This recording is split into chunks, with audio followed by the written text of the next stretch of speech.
बिस्मिल्लाहिर्रहमानिर्रहीम। आज हम स्टार्ट करने वाले हैं पैथोलॉजी का next topic which is mall absorption syndromes, और इसके अंदर आपकी मल्टीपल ऑफ जो डिजीज़ हैं उनको हम पढ़ेंगे। माल अब्जॉर्प्शन सिंड्रोम का मतलब ये होता है कि स्मॉल इंटेस्टाइन्स हमारे जो न्यूट्रिएंट्स हैं उनको प्रॉपरली जो है वो अब्जॉर्ब नहीं कर पाती।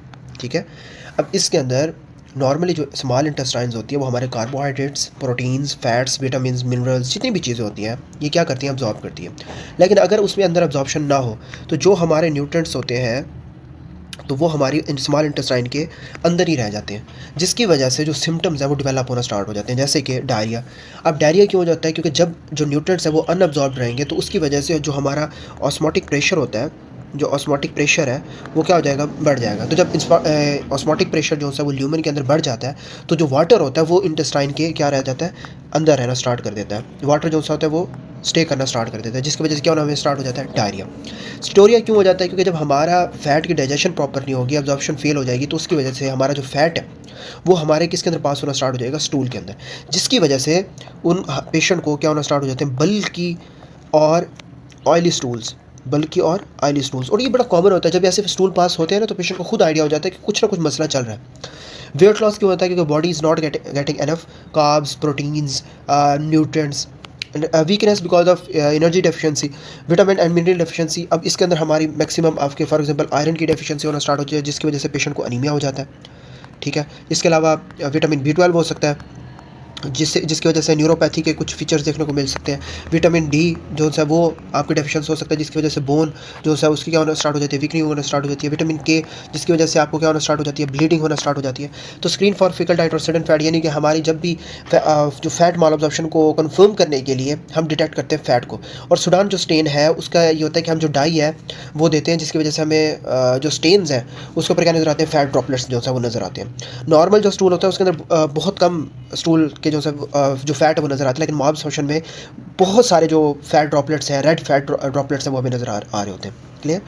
पहली डिजीज़ जो सी है वो है आपकी सीलिक डिजीज़। सीलिक डिजीज़ का मतलब ये होता है कि ग्लूटेन सेंसिटिविटी इंटेरोपैथी या सीलिक डिजीज़। अब इसके दो मल्टीपल नाम होते हैं हमारे सीलिक डिजीज़ के, एक ग्लूटेन सेंसिटिविटी इंटेरोपैथी और एक को कहते हैं सीलिक स्पोर। ठीक है, ये सीलिक स्पोर का ये इसका क्लासिकल नेम है। It is autoimmune mediated intolerance of gliadin gluten protein found in wheat, barley and rye. हमारे जो ग्लूटेन है ये क्या होता है, प्रोटीन होता है। इसके अंदर हम जो खाते हैं, गंदम वगैरह खाते हैं, बार्ले, रे, इन सारों के अंदर आपका क्या होता है, ग्लूटेन होता है। इस ग्लूटेन के अंदर एक प्रोटीन होता है या टॉक्सिक पार्ट होता है जिसको हम कहते हैं ग्लाइडन। क्या कहते हैं, ग्लाइडन। अब ग्लाइडन क्या है, इसका एक टॉक्सिक पार्ट है। अब जब हमारी बॉडी के अंदर ये जाता है सीलिक डिजीज़ में, जब ग्लाइडन एंटर करता है स्मॉल इंटेस्टाइन में, ये ग्लूटेन है, ये ग्लाइडन है। अब जब ये एंटर करता है तो हमारी जो इम्यून सिस्टम है ये इसे एज अ रिकगनाइज करती है बाय एज अ फॉरन। अब ये जो से आपके जो एंटीबॉडीज़ होती हैं, टिश्यू ट्रांसग्लूटामिनेज या दो और होती हैं, अब ये इसे ऐसा क्या करती हैं, इम्यून सिस्टम जो से वो रिकगनाइज करती है एज अ फॉरन, यानी कि ये कोई बाहर का कोई है जिसको हमने मार रहे हैं। उसकी वजह से आपका जो इम्यून सिस्टम है वो क्या होता है, स्टार्ट होता है। अब ये देखिए, ये आपकी क्या बनना स्टार्ट होगी, एंटीबॉडीज़, किसके खिलाफ, ग्लाइडन के खिलाफ। तो ऑटोइम्यून रिएक्शन स्टार्ट होता है, जिसकी वजह से जो आपकी इंटरस्टिशियल न्यूमन है फ्रॉम दिस टू दिस, वो क्या होना स्टार्ट हो जाएगी, डैमेज होना स्टार्ट हो जाती है, जिसकी वजह से आपको क्या देखने को मिल रही होती है, माल अब्जॉर्प्शन एसोसिएटेड विद HLA-DQ2 और LA-DQ8 नॉर्थन यूरोपियन डेसेंट। ये जेनेटिक जो हमारे प्री डिस्पोजिशंस होती हैं, और इसके अंदर आपको जो ये जीन्स होती हैं ये प्रेजेंट करती हैं जो ग्लाइडन प्रोटीन है उसको टी सेल्स के सामने, और उसकी वजह से आपको क्या होता है, जो उसका इम्यून अटैक होता है और जो सिविलियस एट्रोफी होना स्टार्ट हो जाती है। और मोस्ट कॉमनली जो है वो हमें HLA-DQ 95% जो है वो देखने को मिलता है। प्राइमरली इफेक्ट डिस्टल ड्यूनम और प्रॉक्सिमल जिजनम माल अब्जॉर्प्शन स्टीरोया। अब इसमें ही क्यों जो एरियाज है वो डैमेज क्यों होता है, क्योंकि डिस्टल ड्यूनम और प्रॉक्सिमल ड्यूनम जो सा होता है वो मेनली रिस्पॉन्सिबल होते हैं इनके अब्जॉर्प्शन के लिए। और ये नॉर्मली आयरन, फोलेट, कैल्शियम को जो सा होती है वो क्या कहते हैं, अपना अब्जॉर्ब करने में हेल्प आउट कर रहा होता है। तो इसलिए अगर इसकी डेफिशिएंसी होना स्टार्ट हो जाए तो आप इन दोनों को रूल आउट कर सकते हो कि प्रॉक्सिमल ड्यूनम या फिर आपके ड्यूनम है उसमें मसला हो रहा है। नेक्स्ट वो कहता है माल अब्जॉर्प्शन एंड स्टीटोरिया। वाई इन दोनों के अंदर आपकी माल अब्जॉर्प्शन या स्टीटोरिया क्यों हो रहा होता है इन दोनों इस कंडीशन के अंदर, क्योंकि आपकी विलाई जो है वो डैमेज हो रहे होते हैं, और उसकी वजह से आपको जो सरफेस एरिया होता है वो क्या हो जाता है, कम हो जाता है। ठीक है, इस कंडीशन की वजह से यहाँ आ जाए तो वो कहता है एसोसिएटेड विद डर्मेटाइटिस हेपेटिफॉर्मिस। ये एक ऐसी स्किन की कंडीशन है, एक ऐसी बीमारी है जिसके अंदर जो IG एंटीबॉडीज़ हैं, क्या है, IgA एंटीबॉडीज़ हैं वो स्किन के अंदर क्या होना स्टार्ट हो जाती हैं, डिपॉजिट होना स्टार्ट हो जाती हैं। जब ये स्किन के अंदर IgA एंटीबॉडीज़ डिपॉजिट होना स्टार्ट हो जाती हैं तो वहाँ पे आपके जो न्यूट्रोफिल्स हैं वो क्या हो जाते हैं, अकामुलेट हो जाते हैं, वहाँ पे इकट्ठे होना स्टार्ट हो जाते हैं, और उसी वजह से हमें रैश देखने को मिलते हैं, rash which is itching rash आपको क्या देखने को मिलना स्टार्ट हो जाती है, ठीक है। और उस जगह के ऊपर ईची ब्लिस्टर्स देखने को मिल सकते हैं। एल्बो के यहाँ पे, नीज़, बटक्स, यहाँ पे हमें ईची रैश देखने को मिल जाते हैं ऐसे बिल्कुल रेड किस्म के। क्लियर। नेक्स्ट वो कहता है बोन डेंसिटी डिक्रीज कर जाती है। क्यों? सावधानी से बात है, जब फैट की माल अब्जॉर्प्शन हो रही है तो उसकी वजह से आपकी जो विटामिन डी है उसकी डेफिशिएंसी होना स्टार्ट हो जाएगी, क्योंकि विटामिन डी जो सा होता है, जो आपका विटामिन डी है वो रिक्वायर करता है, उसको चाहिए कैल्शियम की अब्जॉर्प्शन के लिए आपको रिक्वायर्ड होता है विटामिन डी। तो जब विटामिन डी कम होगा तो उसकी वजह से आपका कैल्शियम अगर कम होगा तो उसकी वजह से क्या हो सकता है, ऑस्टियोपोरोसिस। क्लियर। नेक्स्ट वो कहता है iron deficiency anaemia. Iron deficiency anaemia क्यों होता है? क्योंकि आयरन प्रॉपर्ली अब्जॉर्ब नहीं हो रहा ड्यूडेम के अंदर। मैंने अभी आपको बताया कि वो एरिया कौन सा होता है, आयरन को अब्जॉर्ब करने का, कैल्शियम को अब्जॉर्ब करने का, ठीक है। इसकी वजह से मैक्रोसाइटिक एनीमिया हो सकता है। मॉडरेट इंक्रीज ऑफ मैलिग्नेंसी या टी सेल लिम्फोमा, क्योंकि जब इन्फ्लेमेशन है वो क्रोनिकली बढ़ जाती है तो उसके अंदर जो लिम्फोसाइट है उसकी प्रोलिफरेशन होना स्टार्ट हो जाती है और म्यूटेशन के रिस्क होना स्टार्ट हो जाते हैं। नेक्स्ट वो कहता है डायग्नोस्टिक टेस्ट आपका क्या होता है, डेक्सलोज जो है एबनॉर्मल होता है। देखिए डेक्सलोज टेस्ट जो होता है वो चेक करते हैं कि इंटेस्टाइनल की म्यूकोजल अब्जॉर्प्शन है, मतलब आपकी जो इंटेस्टाइनल म्यूकोजा है वो अब्जॉर्ब कर पा रहा है या नहीं कर पा रहा है। नॉर्मली जो डेक्सलोज होता है वो डायरेक्टली जो है वो अब्जॉर्ब हो जाता है विदाउट एंजाइम, ठीक है, ये इसकी खसूसियत है। लेकिन सीलिक डिजीज़ के अंदर जब आपकी विलाई, यहाँ से ये विलाई जो है वो डैमेज हो जाते हैं तो अब्जॉर्प्शन क्या हो जाती है, फेल, और उसकी वजह से आपके जो डेक्सलोज है वो आपको यूरिन के अंदर कम आने को मिल जाता है। इसका मतलब यह है कि डेक्सलोज क्या हो गया, एबनॉर्मल हो गया। डेक्सलोज टेस्ट क्या है, एबनॉर्मल है, किसके अंदर, सीलिक डिजीज़ के अंदर। नेक्स्ट वो कहता है IgA एंटी टिश्यू ट्रांसग्लूटामिनेज देखने को मिल जाता है, एंटी एंडोमाइसिल एंड एंटी डी माइडेटेड या एंटी ग्लाइडन पेप्टाइड एंटीबॉडीज़। ये आपने तीनों चीज़ें याद रखनी है, ये एनआरई में भी आ चुकी है, एंटी ग्लाइडन। अब पहले कहता है एंटी टिश्यू ट्रांसग्लैमेटेज जो कि मोस्ट इंपॉर्टेंट होता है, यही हम करवाते हैं हमारे पास जब गैस्ट्रो के अंदर पेशेंट आते हैं सीलिक डिजीज़ का, और जब वो ऐसी कंडीशन दे रहे होते हैं कि हमें इन चीज़ों से मसला आ रहा है खाने में, तो हम ये लाजमी करवाते हैं। टी जो है वो मॉडिफाई करती है ग्लाइडन को, जिसकी वजह से जो इम्यून सिस्टम है वो अटैक करती है इसके ऊपर और एंटीबॉडीज़ बनाती है, तो this is the high sensitivity antibody. Next है एंटी एंडोमाइसिल, ये भी हाईली स्पेसिफिक होती है। एंटी ग्लाइडन जो सी है ये भी इंपॉर्टेंट है, ये जो ग्लाइकन है जब केमिकली जो है इसे मॉडिफाइड करती है और इम्यून सिस्टम जो है इसकी वजह से क्या बनाता है, एंटीबॉडीज़। नेक्स्ट वो कहता है हिस्टोलॉजी में लॉस ऑफ विलाई देखने को मिलता है, म्यूकोजल एट्रोफी। अब लॉस ऑफ विलाई क्यों है? क्योंकि नॉर्मली जो विलाई होती है वो आपकी सरफेस एरिया को, जब भी आपका ग्लाइडन प्रोटीन ऐसे आता है ना तो ये सरफेस एरिया बढ़ जाता है और ये इसके अंदर से चला जाता है और बाद में ये फिर क्लोज हो जाते हैं। लेकिन जब ये सरफेस एरिया ही कम हो जाएगा ऑटोमेटिकली तो उसकी वजह से क्या होगा, जो विलाई है वो क्या होना स्टार्ट हो जाएगी, फ्लैट होना स्टार्ट हो जाएगी ऐसे, ठीक है, और उसकी वजह से आपकी अब्जॉर्प्शन कम हो जाएगी। म्यूकोजल एट्रोफी भी इसलिए होती है क्योंकि जो इंटेस्टाइनल लाइनिंग है वो थीन हो जाती है क्रोनिक इन्फ्लेमेशन की वजह से। नेक्स्ट वो कहता है क्रिप्ट हाइपरप्लेजिया, यानी कि क्रिप्स जो से होते हैं ना वो आपके ग्लैंड्स होते हैं आपकी विलाई के दरमियान, क्या होते हैं, अगर ये आपकी इंटेस्टाइन है तो सेल्स है इसके दरमियान जो होता है क्रिप्स क्या होते हैं, ग्लैंड्स होते हैं आपके विलाई के दरमियान, और जब विलाई डिस्ट्रॉयड होते हैं तो बॉडी ट्राई कर रही होती है इसको रीजनरेट करने के लिए, इसी वजह से आपके जो क्रिप्स होते हैं वो क्या हो जाते हैं, इनलार्ज हो जाते हैं, ठीक है। नेक्स्ट इंटर एपिथेलियम लिम्फोसाइटोसिस, यानी कि आपके जो टी सेल्स हैं वो कम्युलेट हो जाते हैं आपके एपिथेलियम के अंदर, उसकी वजह से आपको इम्यून रिएक्शन देखने को मिल जाता है। Clear. Coeliac disease all about gluten क्या कहते हैं, सेंसिटिविटी इंटेरोपैथी या सीलिक स्पोर, जिसके अंदर हम ये टेस्ट करवाते हैं, जिसके ऊपर हमें नज़र आता है कि जो ग्लाइडन है उसकी जो ग्लाइडन है उससे आपका ऑटो इम्यून कंडीशन है, जिसमें आपका ग्लाइडन को आपका अपना इम्यून सिस्टम ही as a foreign body consider करता है और उसकी वजह से उसके ऊपर अटैक करता है, उसकी वजह से हमारी विलस की ट्रॉफी होना स्टार्ट हो जाती है, आपकी हाइपरप्लेजिया होना स्टार्ट हो जाती है, क्रिप्स की विलाई आपकी खत्म हो जाती है, अब्जॉर्प्शन नहीं होती, डेक्सट्रोज टेस्ट अबनॉर्मल हो जाता है। ट्रीटमेंट आपका बिल्कुल सिंपल है कि आपने उसे ग्लूटेन फ्री डाइट देनी है, बस सिंपल इज़ दैट। नेक्स्ट कहता है लैक्टोज इंटॉलरेंस। लैक्टोज इंटॉलरेंस क्या होता है बेसिकली, कि आपकी जो लैक्टेज है उसकी डेफिशिएंसी होना स्टार्ट होती है। लैक्टेज क्या है बेसिकली, लैक्टेज एक ऐसा एंजाइम है लैक्टेज, जो आपकी ब्रेक करता है लैक्टोज को दो चीज़ों के अंदर, एक ग्लूकोज के अंदर और लैक्टेज के अंदर।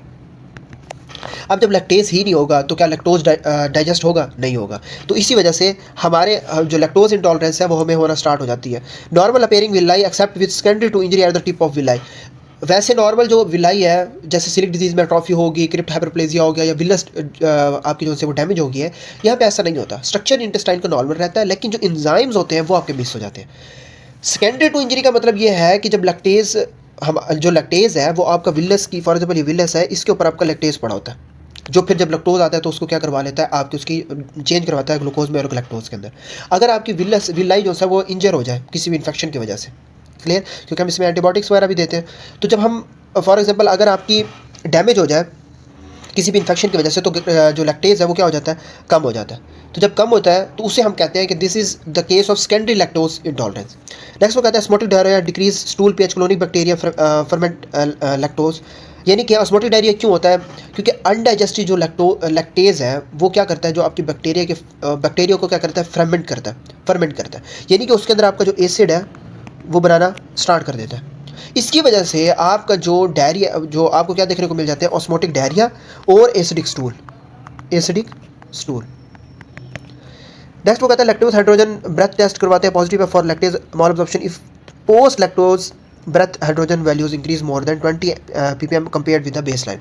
यानी कि आपका जो लैक्टोज हाइड्रोजन ब्रेथ टेस्ट है वो आपका बैक्टीरिया की जो फर्मेंट लैक्टोज को देखने के लिए होता है, जिसके अंदर आपका जो हाइड्रोजन, क्योंकि आपका जो बैक्टीरिया का फर्मेंट है, मतलब बैक्टीरिया फर्मेंट लैक्टोज है, वो आपका हाइड्रोजन को प्रोड्यूस कर रहा होता है, आपके H+ को प्रोड्यूस कर रहा होता है। तो जब हम हाइड्रोजन ये टेस्ट करवाते हैं तो आपकी जो हाइड्रोजन होती है वो आपके ब्लड के अंदर क्या कर जाती है, एब्जॉर्ब कर जाती है। ठीक है, जब आपकी एब्जॉर्ब करती है तो आप जब एक्सहेल करते हैं ब्रेथ के थ्रू, तो जो आपकी हाइड्रोजन ब्रेथ टेस्ट है वो मोर देन 20 ppm होता है। तो उसी वजह से आपको फील हो जाता है कि यार this is the case of lactose intolerance. Clear.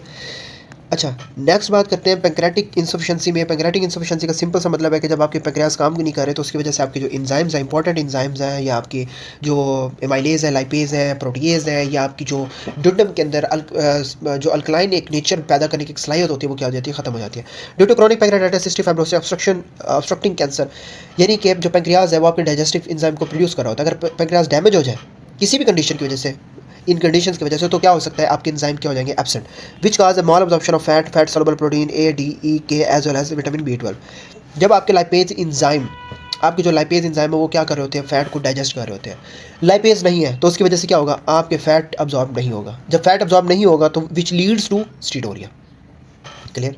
और उसी की वजह से आपको ये vitamin A, night blindness, vitamin D की वजह से आपको आपकी मतलब आपको जॉइंट पेन वगैरह, आपको न्यूरोपैथिक जो सा प्रॉब्लम है, विटामिन B12 की वजह से न्यूरोपैथी जो सा वो पेन ये देखने को स्टार्ट हो जाएगा। कोगुलोपैथी के अंदर मसला आ जाएगा विटामिन K के मसले से। ठीक है ना। विटामिन B12 से आपको पता है कि आपकी जो अब्जॉर्प्शन है जो सा वो क्या हो जाती है, कम हो जाती है। नेक्स्ट वो कहता है decrease duodenal bicarbonate and faecal. अब आपको पता है कि जब आपकी फूड आती है तो वो कुछ ना कुछ एसिड लेके आती है ड्यूटम के अंदर, राइट। तो जो ड्यूनल बाइकार्बोनेट्स हैं वो पैदा होते हैं पेंक्रियाज से। तो पेंक्रियाज बाइकार्बोनेट रिलीज़ करती है ड्यूनम के अंदर, उसकी वजह से आपका जो उसकी नेचर है वो क्या हो जाती है, अल्कलाइन हो जाती है। और उसकी वजह से आपकी जो फूड है वो भी डाइजेस्ट होती है। इसके अलावा जो इंजाइम्स है पेंक्रियाज के वो भी अल्कलाइन नेचर में रहना चाहते हैं। उनको गर्मी में रहने की आदत नहीं होती, उनको ठंड में रहने की आदत होती है, जो आपके इंजाइम्स होते हैं। क्लियर। वो डेक्सलोज है जो नॉर्मल है, क्योंकि ऐसी चीज़ कोई विलियस के ट्रॉफी या विलियस का कोई मसला नहीं आ रहा तो अब्जॉर्प्शन में कोई इशू नहीं है। क्लियर। टॉपिकल स्प्रू क्या होते हैं, ये सेम वही सिलिक के साथ से करता है कि सिमिलर फाइंडिंग है, celiac sprue affect small bowel but response to antibiotics. इसके अंदर आपकी जो हिस्टोलॉजी है वो बिल्कुल सेम वैसी होती है कि इसके अंदर भी आपकी विलियस की ट्रॉफी हो रही होती है, ठीक है, और आपको माल अब्जॉर्प्शन देखने को मिल रहा होता है। लेकिन फ़र्क ये होता है कि ये अफेक्ट कर रही होती है स्मॉल बाउल को, लेकिन एंटीबॉडीज़ को रिस्पॉन्ड कर रही होती है। यानी कि अनलाइक सीलिक डिजीज़ ये कोई बैक्टीरिया जो सा वो इसके ऊपर अफेक्ट कर रहा होता है। यानी कि क्योंकि एंटीबायोटिक को रिस्पॉन्ड करिए तो either there is a infectious bacteria, its cause is likely infectious bacteria. So antibiotic से जो इसके सिम्टम्स है वो इंप्रूव हो सकते हैं। Cause is unknown but is seen is resident और रिसेंट विजिटर टू ट्रॉपिक्स। यानी कि जो आपके ट्रॉपिकल रीजन्स होते हैं जैसे साउथ एशिया, अफ्रीका या कैरिबियंस है, इनके अंदर मोस्ट कॉमनली अगर ये विजिट वहाँ पे करते हैं ना तो इनके अंदर कॉमनली ये चीज़ें देखने को मिल सकती हैं। Decrease mucosal absorption affecting duodenum and jejunum but can involve ileum with time.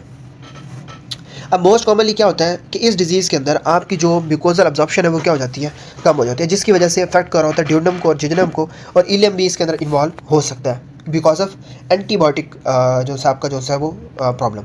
यानी कि कहने का मतलब ये होता है कि इस डिज़ीज़ के अंदर आपको मेगालोब्लास्टिक एनीमिया देखने को मिलता है। मेगालोब्लास्टिक क्यों होता है, क्योंकि आपकी अब्जॉर्प्शन नहीं हो पा रही होती। दो कंडीशंस होती है, एक फोलेट और विटामिन B12। और ये मैं आपको बारहा बता चुका हूँ, फोलेट के अंदर और विटामिन D के अंदर ये होता है कि न्यूरोपैथी जो सी होती है, पेन होता है, वो आपका विटामिन B12 में होता है, फोलेट नहीं होता। तो आप इन दोनों चीज़ों को ऐसे डिफ्रेंशिएट कर सकते हैं, ठीक है। देन वो कहता है विपल डिजीज़ क्या होती है। विपल डिजीज़ बेसिकली इन्फेक्शन होता है आपका टोफरमाई या विपेलाई। यानी कि ये एक ऐसा बैक्टीरियल इन्फेक्शन है जो बैक्टीरिया आपकी इंटेस्टाइन के अंदर क्या हो जाता है, इन्वेड कर जाता है। क्या कर जाता है? इन्वेड कर जाता है। अब इसके अंदर हमें पास या फोमी मैक्रोफेजेस नज़र आते हैं इंटेस्टिनियल लैमिना प्रोप्रिया के अंदर। यानी कि जो आपका जो मैक्रोफेज है वो आपकी क्या कर लेता है, जो बैक्टीरिया है, जो आपका मैक्रोफेज है वो आपके बैक्टीरिया को क्या कर लेता है, डाइजेस्ट। अब इनसाइड मैक्रोफेज आपको फिर दो चीज़ें देखने को मिलती हैं। अब जब आप स्टेन करते हैं तो आपको एक तो पास पॉजिटिव मिलता है और बायोप्सी के अंदर आपको पिंकी फोमी मैक्रोफेजेस देखने को मिल रहे होते हैं। क्या देखने को मिल रहे होते हैं? पिंकी फोमी मैक्रोफेजेस, क्योंकि उसने बैक्टीरिया को ऑलरेडी क्या किया हुआ है, इंजेस्ट किया हुआ है। नॉर्मली जो अर्ली जो कह सकते हैं सिम्टम्स है उसमें आर्थ्रेल्जिया होता है, लेकिन लेटर ऑन हमें कार्डिक सिम्टम्स या न्यूरोलॉजिकल सिम्टम्स भी देखने को मिल सकते हैं। ठीक है, क्योंकि बैक्टीरिया ऑल ओवर जो है वो ब्लड स्ट्रीम में जब स्प्रेड होता है तो उसकी वजह से हमें अगर बैक्टीरिया तो आपको कार्डिक सिम्टम्स में एंडोकार्डाइटिस देखने को मिल जाता है। ठीक है, तो इसमें हार्ट, जॉइंट, ब्रेन देखने को मिलता है और सिम्टम्स में आपको आर्थराइटिस यानी कि joint pain, heart failure, dementia जैसी बीमारियां देखने को मिल सकती हैं symptoms. Diarrhoea steatorrhoea occur later in disease occur most commonly in older females, यानी कि जो इनिशियली जो सिस्टेमिक सिम्टम्स हैं वो ऐसे अपेयर होते हैं कि लार्ज इंटेस्टाइनल ऑब्स्ट्रक्शन जो है वो क्या हो सकती है, उसके अंदर आपको मसले आ सकते हैं इंटेस्टाइनल, और बाद में आपको लेटर इंटेस्टाइनल ऑब्स्ट्रक्शन में भी मसले आना स्टार्ट हो जाएंगे। मोस्ट कॉमनली ओल्डर मेल में होता है, क्योंकि जो टिपिकली जो पेशेंट्स होते हैं ना इसके अंदर वो आपके ओल्ड एज होते हैं या मिडल एज होते हैं। ठीक है, तो हमने क्या पढ़ा है?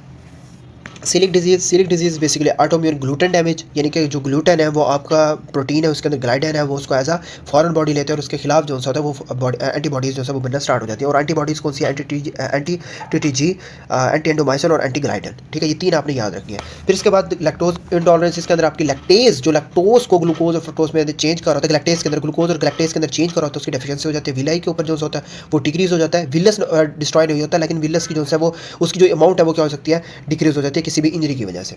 फिर पैंक्रियाटिक इंसफिशिएंसी, पैंक्रियाज के जो एंजाइम्स होते हैं, डाइजेस्टिव एंजाइम, वो लैक कर जाते हैं और एज वेल एज आपका जो ड्यूनम का जो अल्कलाइन नेचर है वो भी क्या हो जाता है, कम हो जाता है और वो एसिडिक रहता है मोस्ट कॉमनली। और अगर वो एसिडिक रहेगा तो आपके एंजाइम सही तरीके से प्रॉपर वर्क नहीं कर सकेंगे। ट्रॉपिकल स्पूर, ये भी आपके सीलिक डिजीज़ की तरह होता है, लेकिन इसके अंदर जो बैक्टीरिया है वो कहीं ना कहीं अफेक्ट कर रहा होता है, इसलिए इन्फेक्शन जो होता है वो रिस्पॉन्ड कर रहा होता है एंटीबायोटिक्स को। विपल डिजीज़ के अंदर आपने सिर्फ एक चीज़ याद रखनी है कि अगर कहीं भी आ जाए कि पेशेंट आपका प्रेजेंट हुआ माल अब्जॉर्प्शन का, बहुत पुराना पेशेंट है, डायरिया हो रहा है और उसके अंदर आपके उसको जो मैक्रोफेजेस हैं वो आपको क्या नज़र आ रहे हैं, पिंकी फोमी मैक्रोफेजेस या पास पॉजिटिव नज़र आ रहा है, तो it is a Whipple disease. So they all are malabsorption diseases which is very important. आपने याद रखिए, मोस्टली आपको सीलिक डिजीज़ से ही क्वेश्चन आता है। नेक्स्ट इंशाल्लाह हम IBD को पढ़ेंगे।